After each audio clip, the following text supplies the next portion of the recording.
Hey everyone, welcome to our webinar today between strIQ and Corzly, why one short-term rental can earn 2x more than the one next door. So we're going to be diving into operations and how important that is to earning way more revenue. So Tim, hey, thank you for coming on and joining us for this webinar, man. Yeah, pleasure to be here, Matt. Thanks for having me. I'm Yeah, and excited. hey, everyone, thank you all for joining us as well. What we're going to be doing is we're going to be diving into this. Tim's really going to be taking over as the expert when it comes to operations, and he'll be presenting some information, super valuable stuff over the next about 15, 20 minutes, and then we're going to be diving into Q&A, which we'll probably have about 10, 15 minutes for that. So be thinking of questions that you have for us, and then we're going to go into like a live Q&A together, and then we'll wrap it up at the top of the hour. So well, just a quick intro, and then I'll kick it over to Tim. So I'm your host, Matt Sanderson with strIQ, the founder and CEO, and then Tim is the founder of Corzly. Tim, do you want to give us a little bit more feedback on you and your background? Yeah, sure. Been in real estate for the last 16 years. 11 of those been very heavily focused on short-term rentals, and today my team and I manage hundreds of properties in over 50 markets, multiple countries, and we've learned a lot along the way. So excited to share with you guys some of those highlights. Awesome, man. Well, so again, we're going to really be diving into, I see things from the data perspective. Tim does too, but he's more of like the operations. And so when I look at things, I always realize, and I try to tell our customers this, that every single property, when you look at a property, it's not, hey, it will make this. What you have to know is that every property has a range of revenue opportunity. And there's a few ways that you can hit that top range. And it's usually through professional design, amenities, experiences.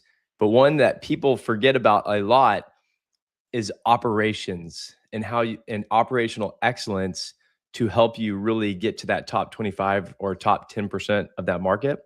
So again, that's the context of what we're going to be really diving into for this conversation with Tim. So Tim, I'll kick it over to you, and we'll have some fun collaboration throughout this. And again, anyone be posting in the chat, and we'll get to those questions a little bit later.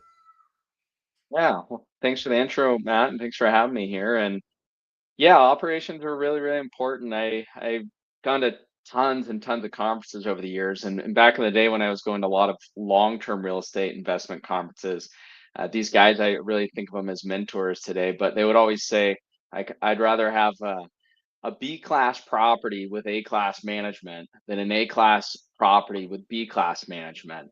And I think that's even more important in the short-term rental space today because we see properties in basically every market in that are identical in terms of the size and amenities, but earn half as much or sometimes even less than that compared to their neighbors. And so the operations are super, super important. But having an A-class property is always really nice too. And so strIQ can definitely help with That that. does I think help it's for the sure. combination, you know. That's a big help. Yeah. So we want to have the best property to begin with, but once we found it, we need to make sure that we're operating it well.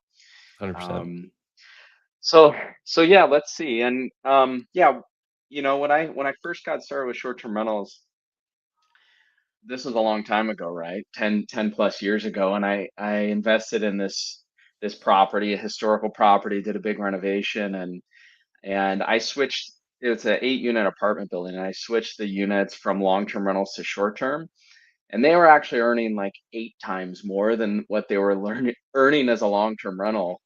Uh, and Eight so times? yeah, this was back in the day. I think it's dropped down now. That same building's probably earning like 3 times more than what the Yeah. property would do as on long-term rentals. And so a lot of increased supply.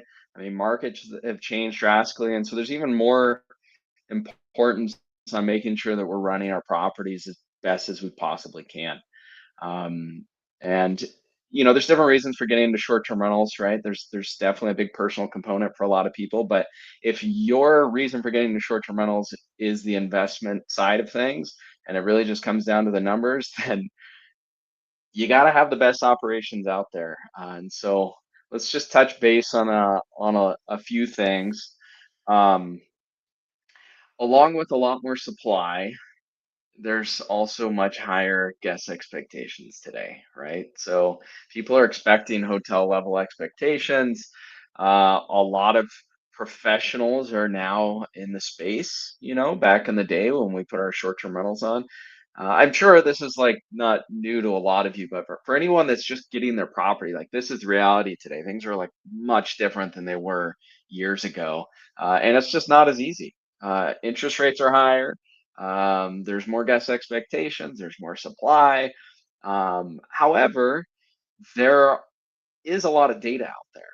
And the data shows us that, again, some properties that are basically identical can way outperform the other ones. And so that's what we want to dig into a little bit today. A little bit more on my background, just real quick. Yeah, I started a long time ago.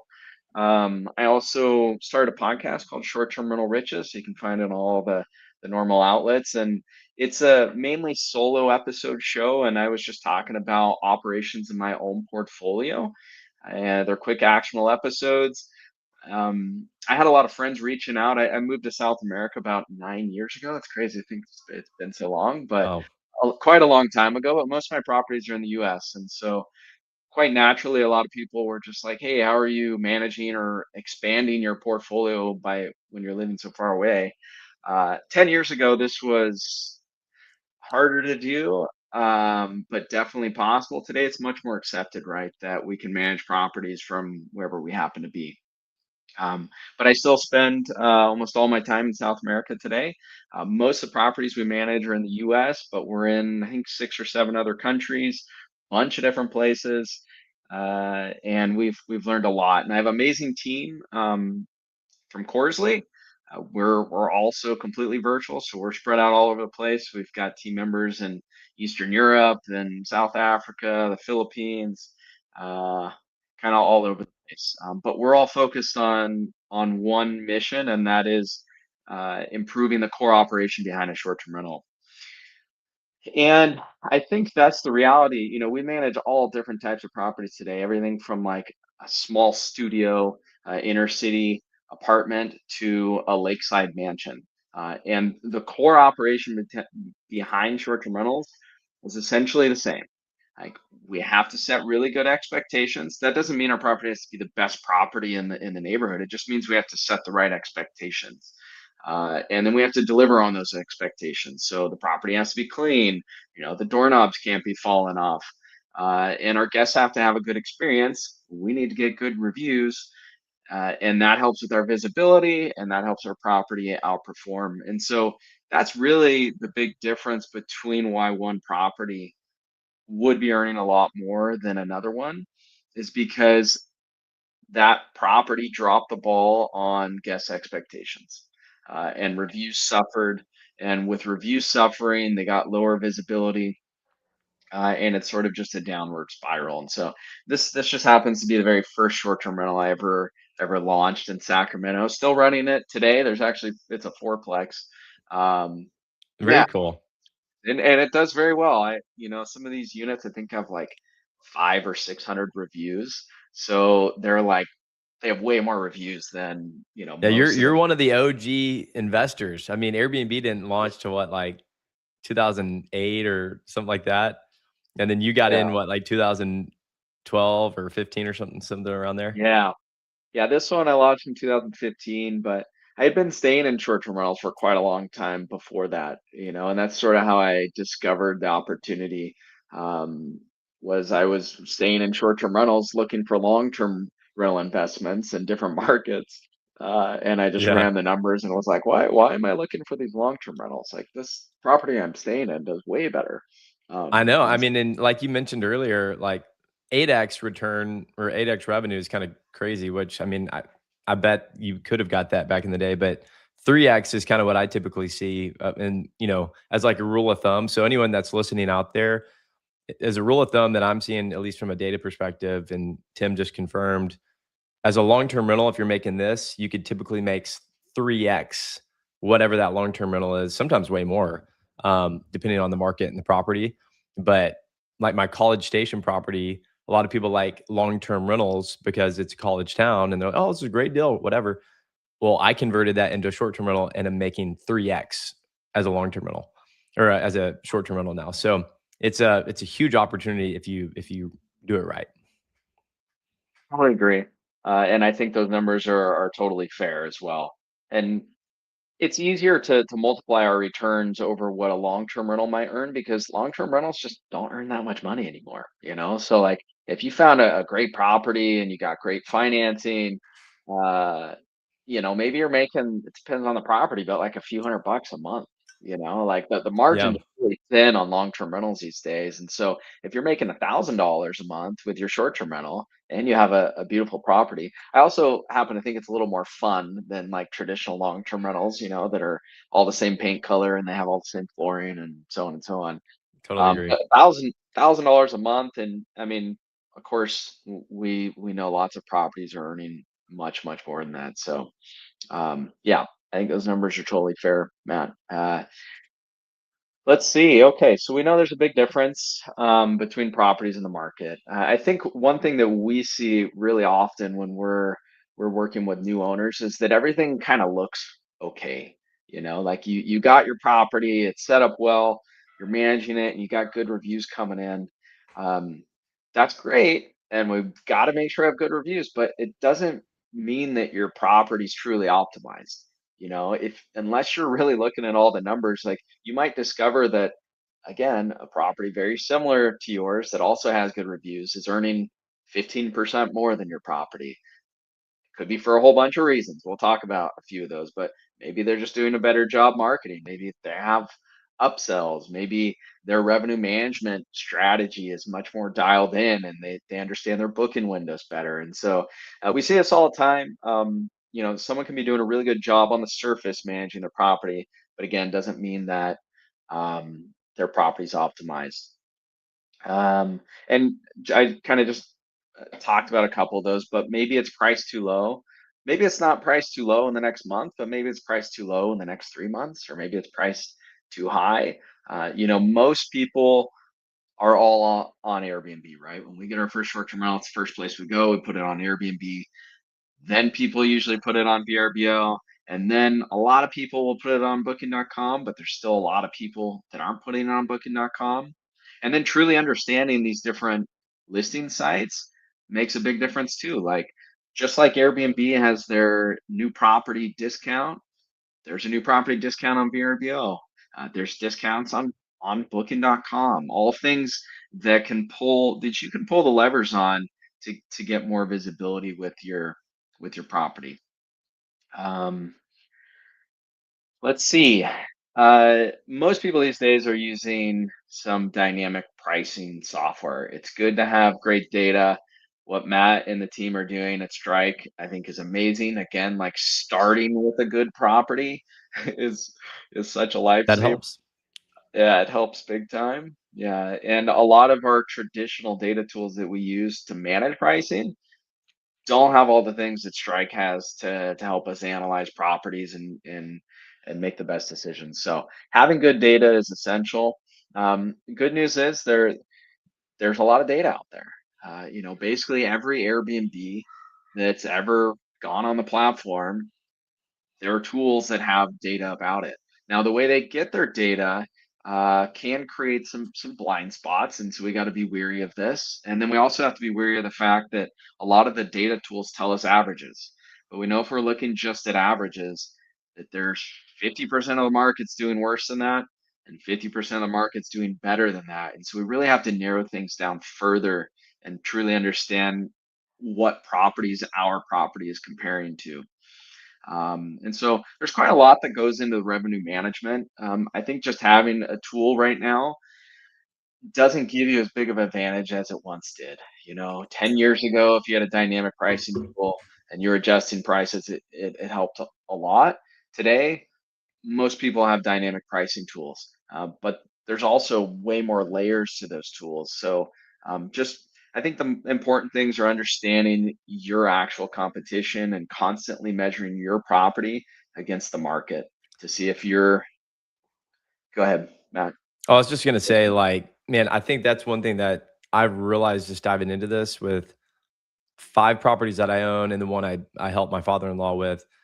is, when you think about management and operations, you don't really think about revenue management as much, or I didn't when I first started. And the more I've gotten involved with this, the more I realize that is like critical. Um, and so, you know, for those listening, like revenue management is absolutely critical. And most of y'all hopefully are using something like Price Labs, maybe Wheelhouse. I've never used that. I would love your opinion on that later, Tim. But there, I mean, there's almost like a full-time job even like doing that, um, aside from the guest communication. But, thankfully there's a way to, streamline all this in a way better way. But that is a critical part of it is that revenue management piece. Yeah. Yeah, there's a reason why like the second highest paid position in a hotel, which has to use revenue management practices constantly. Second highest paid positions, they're a revenue manager, after the general manager, the person that runs their hotel, typically speaking. Yeah. Airlines, all these industries know this. They've been doing this for a long time. They also know that machines can do this better than humans can, and a lot of it with some caveats. And so we're definitely going down that road. Like these dynamic pricing tools a few years ago needed much more human input than they need today. Today they need the correct settings, and then they need some things to account for some of the things that maybe they're not doing. And so I've got just a couple of those. A couple of things that we don't see with dynamic pricing tools today that have to be in there. The how well optimized our property is doesn't just depend on the pricing. Like we can't have really good pricing, but like no visibility on the platforms. You know what I mean? Or vice versa. And so the dynamic pricing tools, most of them today, there's lots of new ones showing up. They don't actually account for your reviews, which is kind of crazy to think about, right? Like if you have a brand new property that you're launching and it's going into a market with well-established properties, like mine in Sacramento that has 600 reviews, for example, it's guaranteed like guests will have a good experience there because 600 guests before them have left a message, or left a review. And so we got to count for reviews. Just knowing that is helpful, right? That helps you to pick a comp set when you're comparing properties. But it's also something that gets tedious, right? Like if you're managing a bunch of properties, the more you start managing, the more review counts you're doing. And so luckily today technologies, it's easier to build than it ever has. Like our team's really fortunate. We built some of these cool tools to count for some of these blind spots that are out there. Um, Another one that we see really common is that, someone gets their property set up, they set up their dynamic pricing tool, and they set a base price, and then the dynamic pricing tool is adjusting the price based on events and day of the week and all those things. But it doesn't adjust your base price automatically. They have suggestions in there, but that's something that needs to adjust gradually as well as your property becomes more established or as the market gets more supply. If the market's getting more supply, then you shouldn't have the same base price that you always did. And so a couple big things that we see you want to just keep an eye out for. Um, let's see, a bit of structure on just running a good short-term rental operation. There really are specialized pieces now. So we just talked about revenue management, and most of you probably are aware there are lots of people that just do the revenue management piece of the puzzle. Again, if you're working with someone out there, tons of great revenue managers, just want to make sure that they can actually see the whole picture. If they're just looking at the numbers, but your property has 55-star reviews and the market has, an average of 4.8, then you probably could be charging some premiums there. So really important to have a revenue manager, but really important to have really good listings to begin with. And so on our team, we call these our listing specialists, but they're the ones that make sure our listings look good. They also look different. I just got off with our marketing manager, and we were looking at some posts on how Airbnb's really, they continue to release tools to make it easier for people to create listings. So they've got a bunch of AI on there when you put your property in. The challenge is the AI creates everything exactly the same way. The photo tour is the same. The copy is very similar. And so our job is making sure that our listings stand out. Of course, you got to have good photos, but adding in things that you wouldn't normally see on other rentals. Good operations, good guest experience, I should say. A huge component as well, and then a way to track all this quality, especially if you're growing and adding a bigger portfolio. I think a lot of people, when they're getting started and building portfolios, the natural progression is to hire a VA, right? To hire someone to help take over a lot of these roles. That's exactly what I did. Uh, and it can be very helpful, but you got to be careful, right? Like, you can't expect your VA to be your guest experience agent, to understand all of the intricacies of setting up a perfect listing on all the different platforms, which are different. And then certainly, you can't expect someone with no revenue management background to understand all the revenue management side of things. And so, can be a really good route to free up your time. And again, this is the route that I went, until our team got bigger and we were able to specialize. And that's one of the challenges just for anyone in the industry. Like, if you have one property, you have a little less resources to hire specialized team members than you would if you had 100 properties. Maybe you have one property that's doing extremely well and it makes hundreds of thousands of dollars, and that's a different story. You could afford to hire, some specialized people, but for the majority of the average properties out there, it doesn't make sense to hire these people, at least to hire them full time. So, including small property managers, they're the same challenge. They're running a business, have margins, and um, yeah, that's what we're doing at Corzly. Basically, we're trying to become that back person support. But hopefully, some of the tips and stuff I give you guys today, you can do on your own. I think where we find that the whole thing just falls apart is when you have bad housekeeping. Like, the number one cause of bad reviews is housekeeping. And yes, we can't please. 100%. Yeah, it's You gotta have a good undeniable. cleaner and handyman. Exactly. You got to have a good handyman, a good cleaner. And there are lots of good cleaners out there. And but there's also a system to it. Like, you could have a really good housekeeper, but we have to have some organization around it. If they're, especially if the housekeeper's new with your property, if they've been working on your property for the last 3 years, they know your property pretty well. They know what to expect. But if you're working with a new property, or if you're working with a company that has multiple housekeepers, we have to make sure we're really well organized, and we set the right expectations with the housekeepers. And so that should be in the form of checklists, photos. We highly highly recommend before and after photos. And I know not all the photos are not going to show the little hair, in the corner or underneath the coffee table or whatever, but it sets some expectations with your housekeeper. So if they start off with your property and know that there's a formal process for us making sure that the property's clean, um, then you can always scale back on the checklist, right?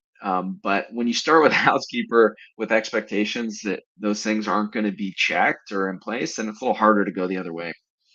So yeah, this is where we see the biggest challenges, is in housekeeping, and a lot of it just comes back to organization.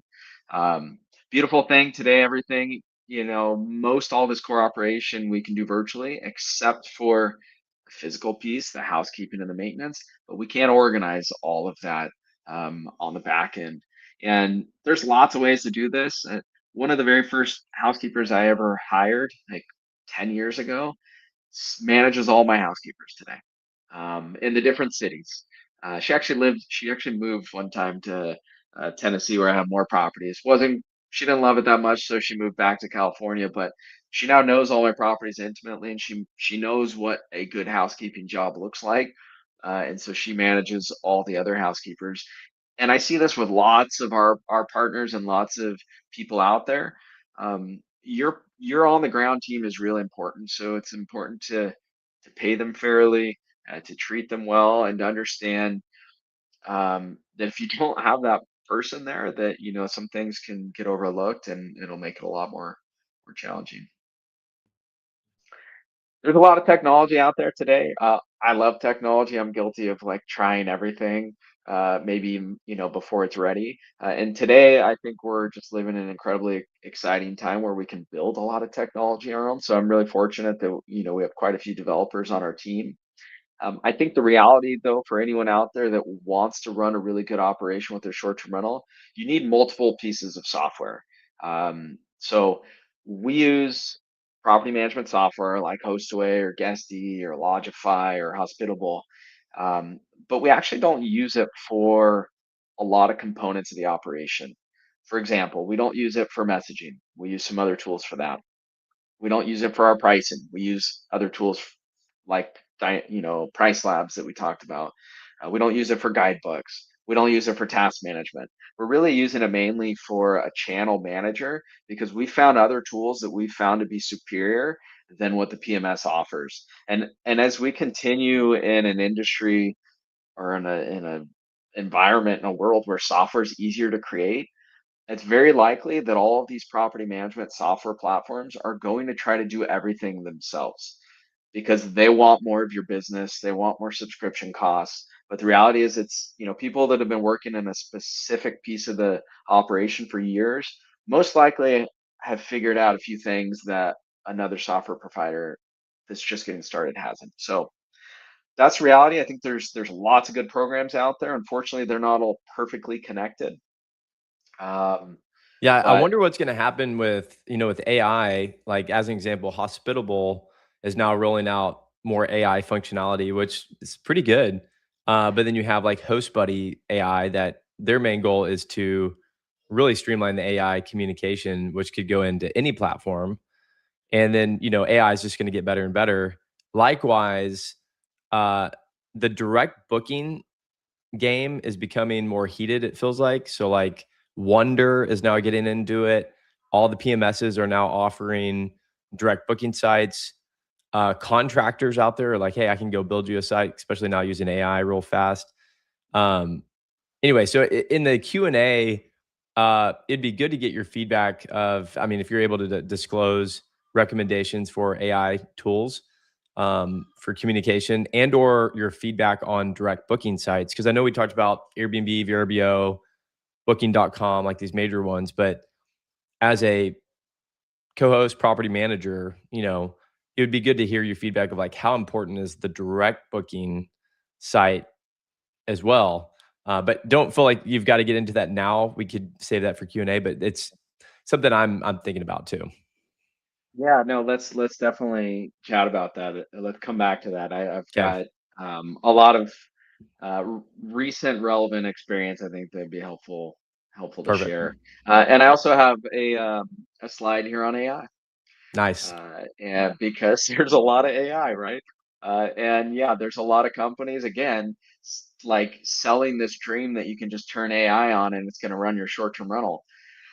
That's our mission at Corzly is like to continue to build out our technology to automate as much as we possibly can.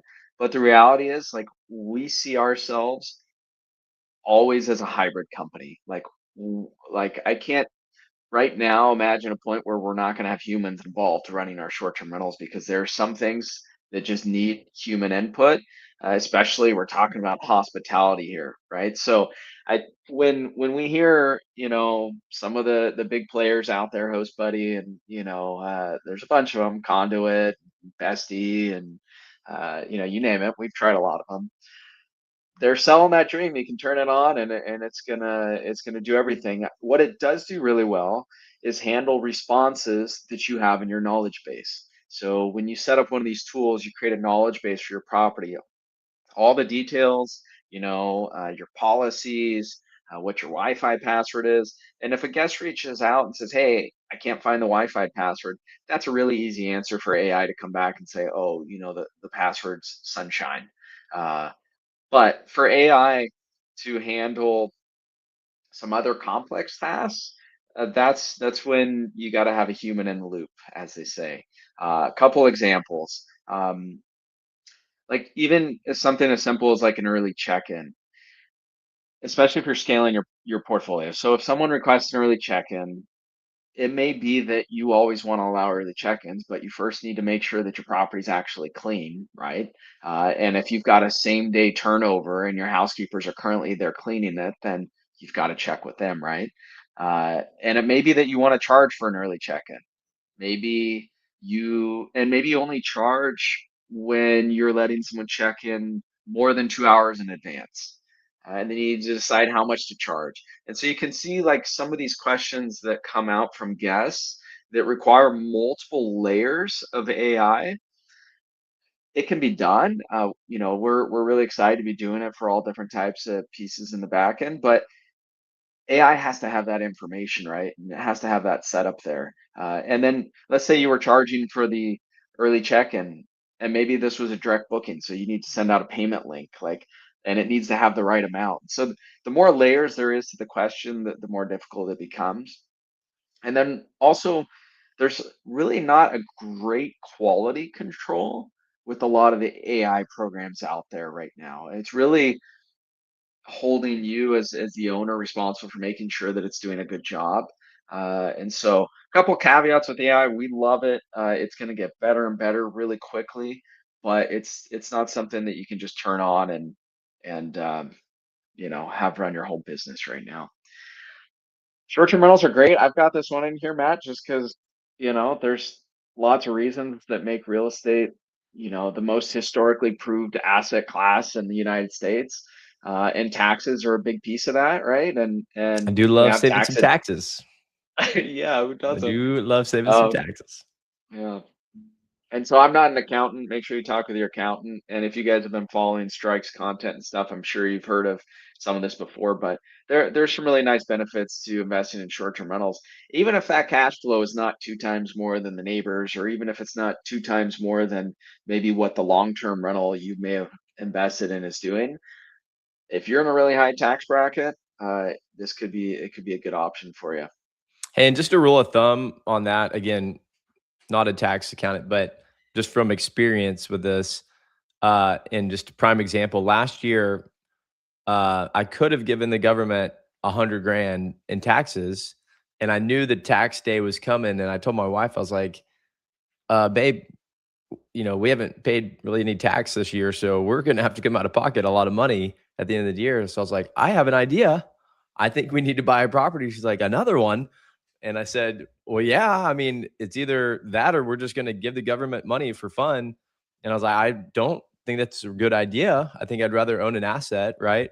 And so we ended up doing a 50-50 partnership on this deal in Fredericksburg, Texas.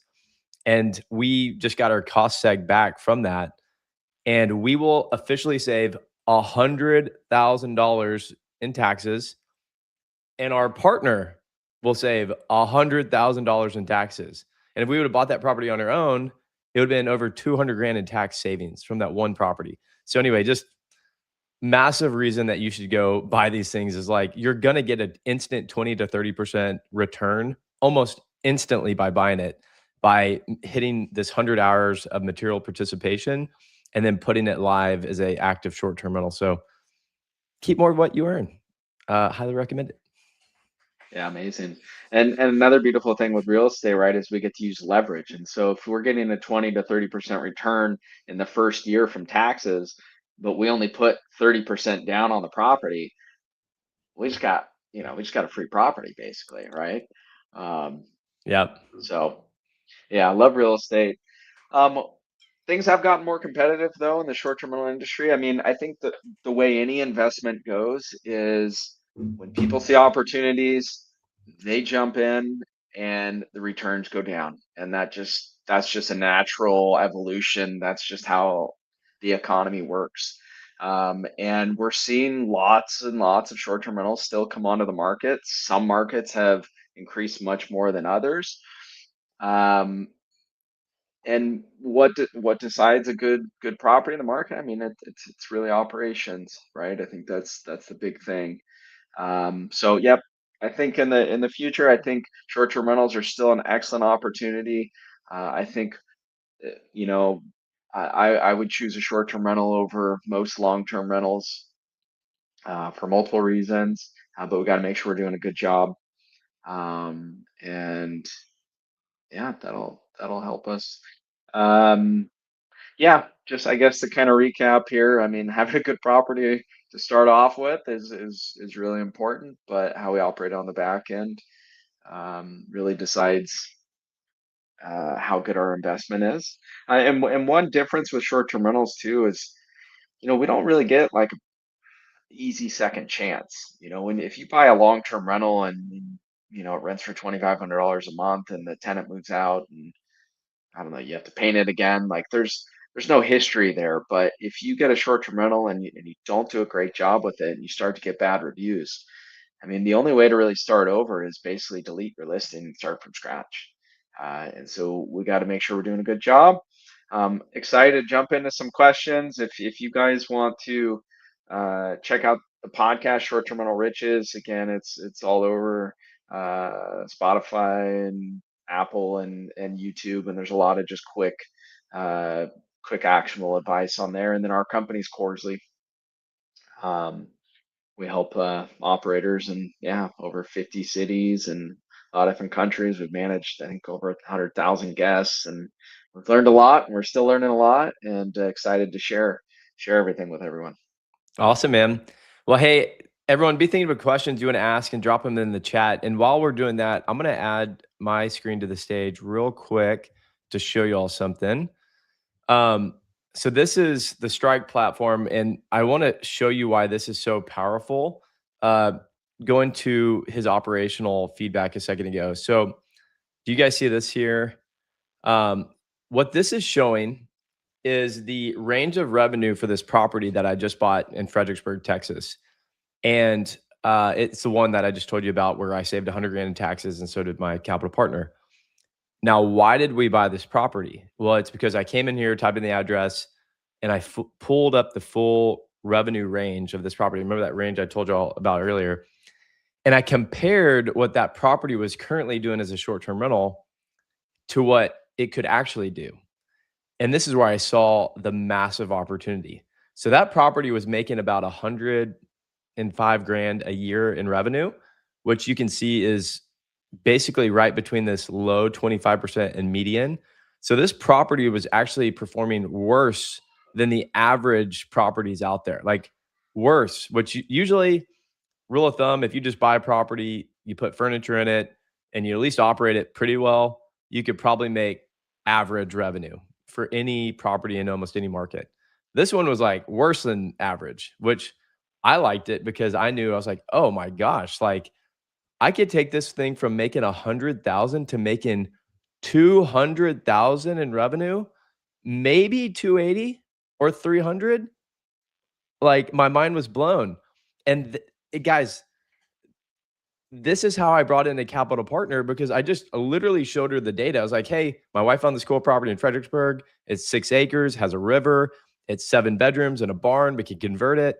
Hey, if we just simply convert this thing, put in good professional design amenities, experiences, and just operate it with, a good operations and revenue management, we could not only double our revenue from 100 to 200 grand pretty easily, maybe even triple the revenue and get 100 grand in tax write-offs each. That is how I was able to secure a capital partner because the data just revealed it and I know how to operate properties well. So that is why the combination of data and operations is like critical because it's the difference between 100 grand in yearly revenue to 200 to 300 grand in yearly revenue. And that is just my personal example of what I'm currently experiencing. And so same applies for you guys. So okay, let's dive into some Q&A here. Let's see here. So Sarah's asking a question.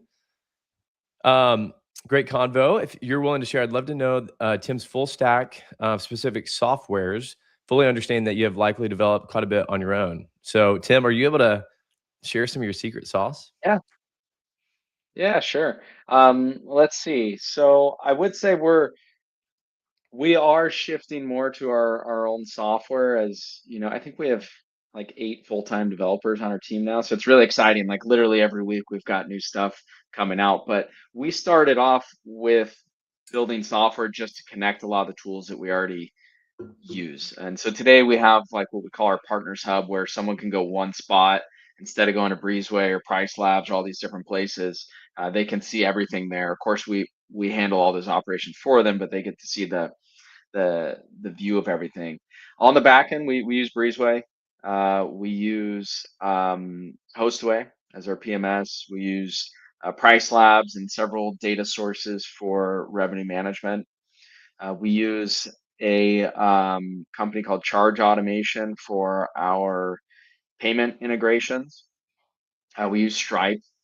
Um, what else do we use? We've built our own smart home tech integrations. So, for thermostats and locks and all of that. We used to use a company called Remote Lock for that. Still available, still popular one out there. What'd you say you use for Um, your main property management platform? Hostway. Use Hostway, okay.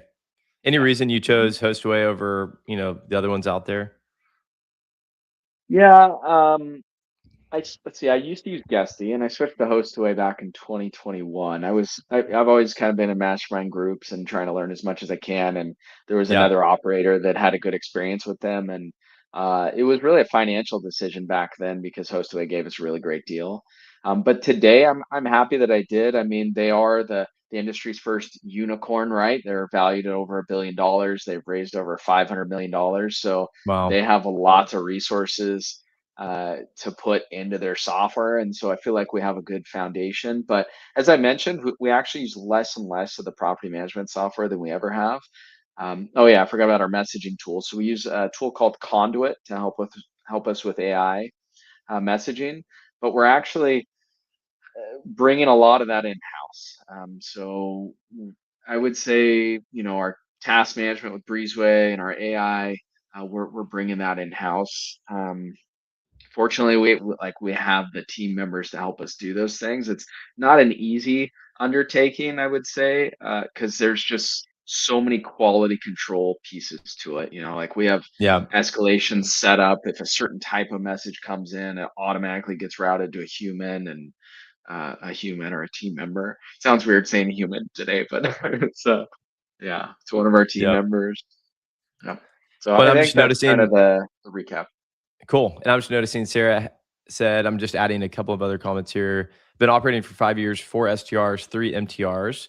I've got a full tech stack of my own, but curious how it compares, how I might be able to improve operations. So, Sarah, maybe in the comments, if you're able to share what you're currently using for your tech stack, and then Tim can give some feedback on that maybe after you comment, and we can handle a couple of other comments while you're chatting or putting that in the chat. Okay, so we've got another comment. I've heard not to jump into using HostBuddy AI with my very first property. So I've spent about a month or so handling the messaging myself, maybe with the assistance for hospitable AI messaging. So any quick recommendations, feedback for him? Yeah, I think just as a general rule, we really need to understand like the types of guests and the messaging at our property before we could expect like a tool to replace it. Like we're able to use these tools really effectively only if we first really understand our property. So I think that's just a good rule in general with AI. Um, Yeah. a lot of these AI tools have like a draft component where what you could do is turn on the AI, build your knowledge base, but have the messages drafted and not auto sent. So you get a chance to like make sure that they're right and they're the way that you would send them before just firing something off automatically.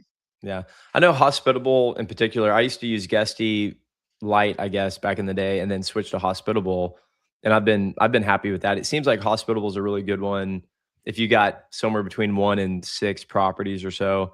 But I think for full stack property management operations, not sure how good it is compared to like the Hostaways of the world or Guest You for Pros or whatever.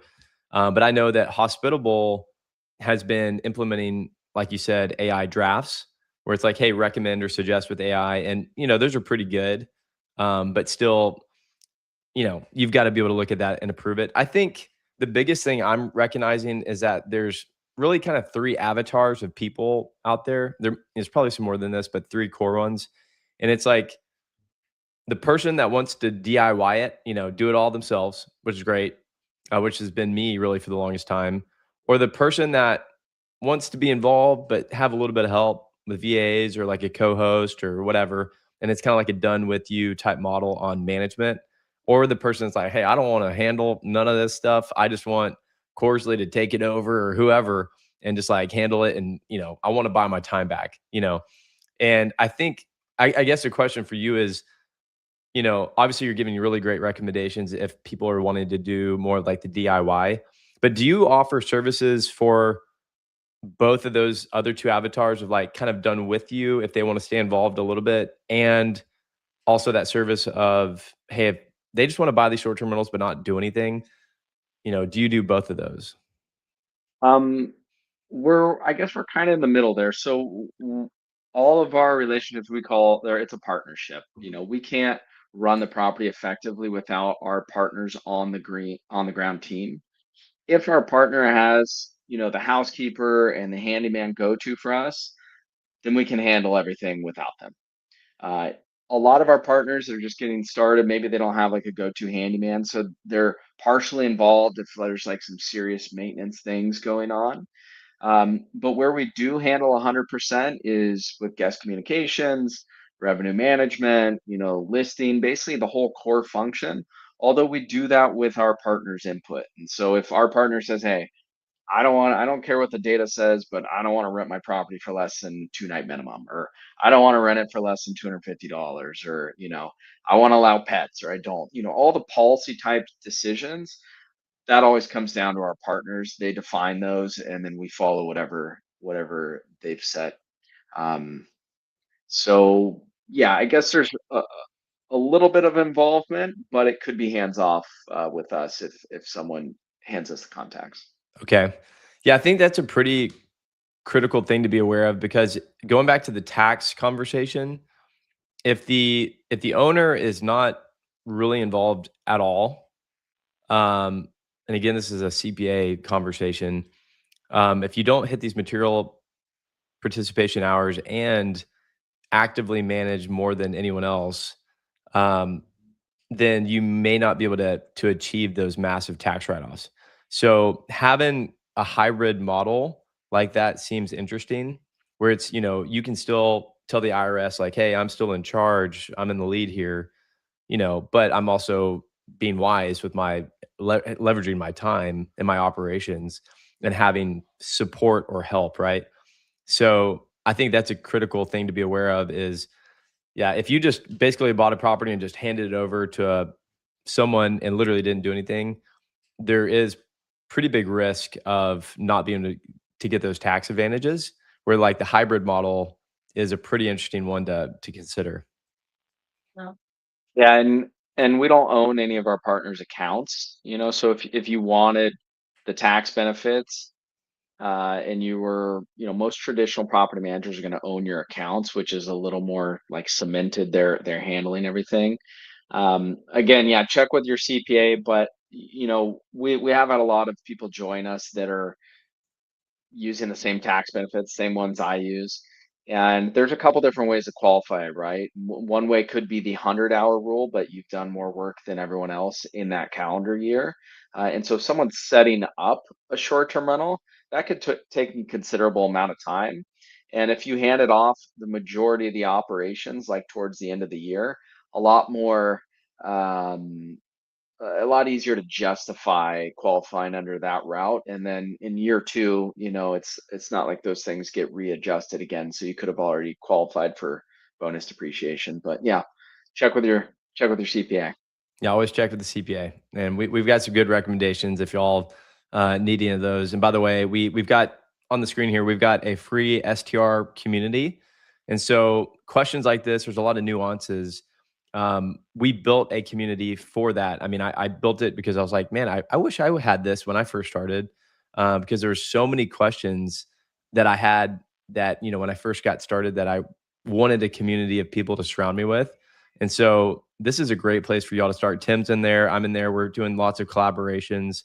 If you've got questions and all that stuff, this is an easy place to start the journey. Or if you're already on the journey, like Sarah, and just have more questions on tech stack, Again, Sarah, you could even ask Tim in that community, direct message or on the comments or the feed, and get some really great input there.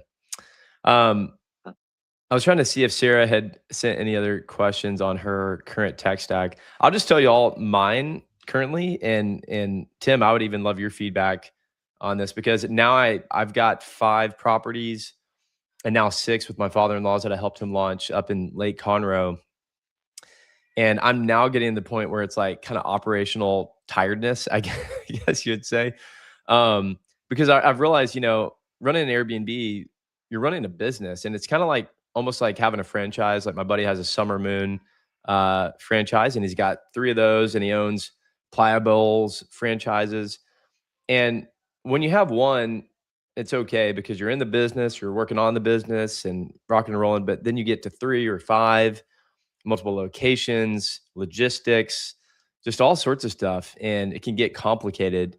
And then the big thing about franchises versus Airbnb, usually lease the buildings that you're in while running those operations, where Airbnb, you run the operations and you own the building, which that's the home run scenario.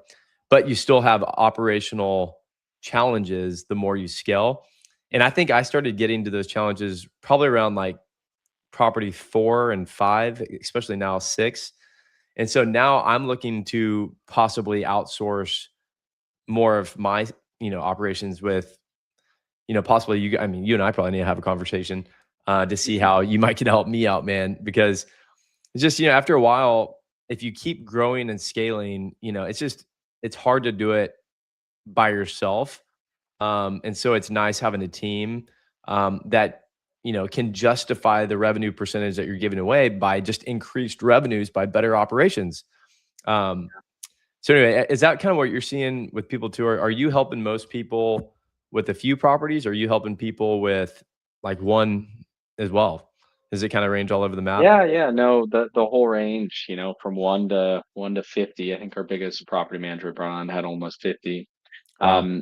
And the reality is, if you're planning on growing your short-term rental portfolio, the only way to do that is to add more properties. And if you add more properties, there's more work involved. Like there's just, and so either you do more work, and as you grow and grow, things are going to start getting overlooked. That's just how it happens. There's no way you can possibly give equal time to everything if you're adding more properties. And so your options are either you continue to do it yourself, you hire someone else, or you partner with someone else.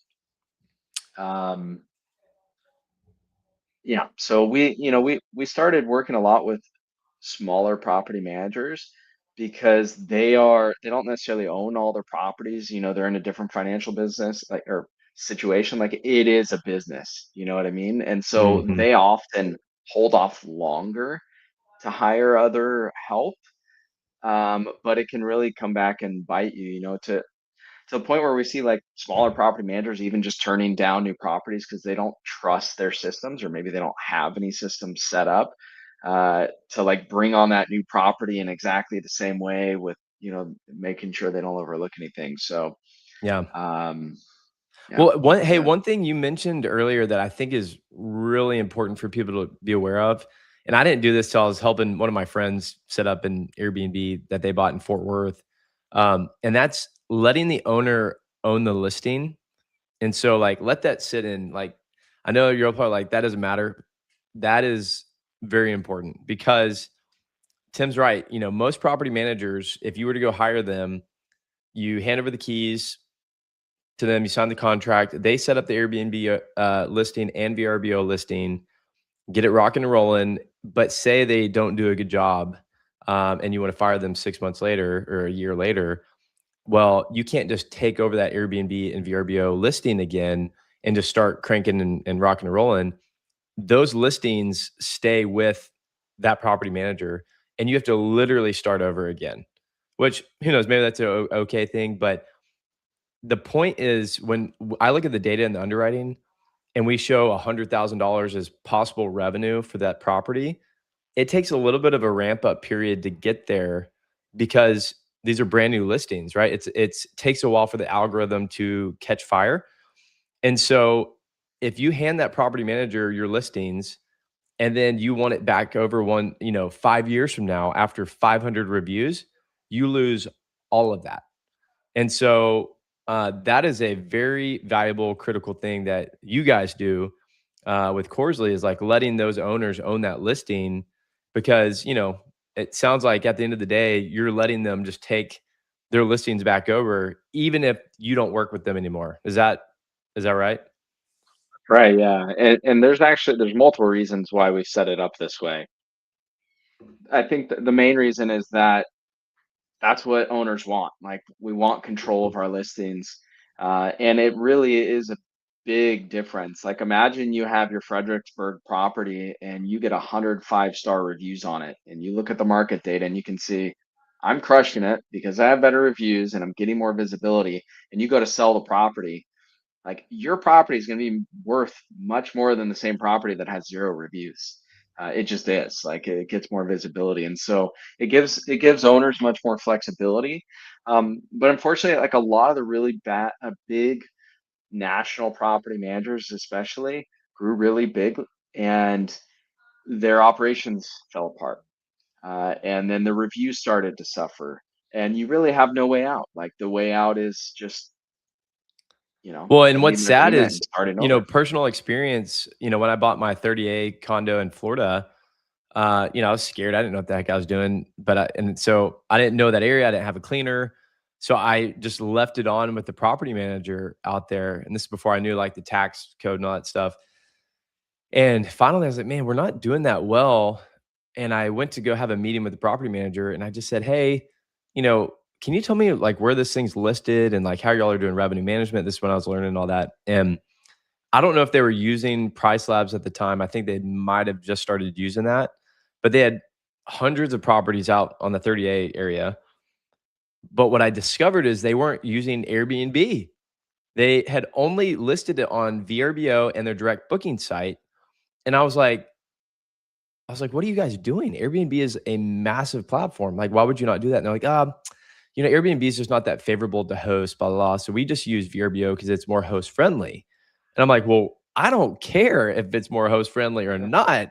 yeah, Everybody's looking on yeah. Airbnb. You better go set that up. And they're like, well, sorry, that's not as part of our policy. So they legit did not even have our property listed on Airbnb. And I found out that really, at the end of the day, they were just trying to drive more people through their direct booking site so they could receive more fees because, they didn't want Airbnb and other platforms taking the fees. So it's just, a lot of property managers are just very self-focused and self-centered. And so it's really cool, finding guys like you that want the owners to have that ownership of those listings and really truly care about them. Um, and that's proof of that evidence. So anyway, that's a big deal. So hey, we've got just a couple minutes left, and then we're gonna wrap up. I see 2 more comments that I'll bring up, and then we will go and wrap this up. So Cindy said, Andrew, Cubar, and Acadian, I think tax accounting is a great CPA. So good recommendation there. And then Isaac Downing at United Tax Advisors for Cost Segregation. Highly recommend both companies. So Cindy, thank you for that. If you don't mind posting that in the Strike Squad as well. I use ELB Consulting. And then I know a lot of people working with like Amanda Hahn with Keystone CPA is another great accountant. And then final comment here. Sarah was saying, hey, I want to book a call. Would love to chat with you. So, hey, Tim, before we jump off, can you or Leslie put your contact information in the chat? And yeah, Sarah, I'll connect you all up separately. But Tim, go ahead and put your email or your best way to connect with you in the chat, and that way Yeah, sure. anyone else on here can reach out. Yeah, sure. Let's see. How do I get the chat here? Um, the best way to reach me, if you go to Corzly.com, there's a partner with us button. There's a little form there. I'll get that form on the back end, then I'll reach out with you personally. Just put a note in there that you were on the strike presentation, and yeah, looking forward to chatting with you. Awesome. Well, hey, we will go ahead and wrap up. Tim, is there anything else you want to mention on getting connected with you? Anything like that before we wrap this thing up? No, I think that's the easiest way. I know we were going to touch on direct booking websites, but we're out of time, so we'll have to do a version 2 at some I point. know. Um, but yeah, Corzly.com, there's a partner with us button. I meet with all of our partners that join us initially, and so I'd love to chat with you. Everyone's property is unique, and there's always opportunity to optimize things. And then podcast, Short Terminal Riches podcast. I've got over 350 episodes on there, I think, with tons of operational quick advice. So appreciate you having me on, Matt. It was fun chatting. Awesome, man. Yeah, and just a reminder, everyone, go ahead and join that free STR community as well. Tim and I are in there, always looking at the comments. Would be happy to answer any questions you have in there.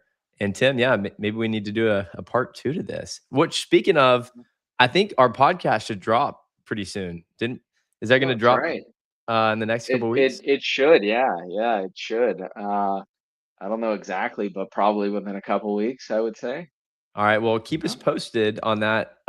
Throw it in that Strike Squad community when you find out, because would love to check it out, and anyone else yeah, for sure, listening here could check it out too. So, for sure. awesome. Well, hey, thank y'all for joining us, and we will keep y'all posted on the next webinar we have. But Tim, appreciate you coming on, man. Thanks for having me.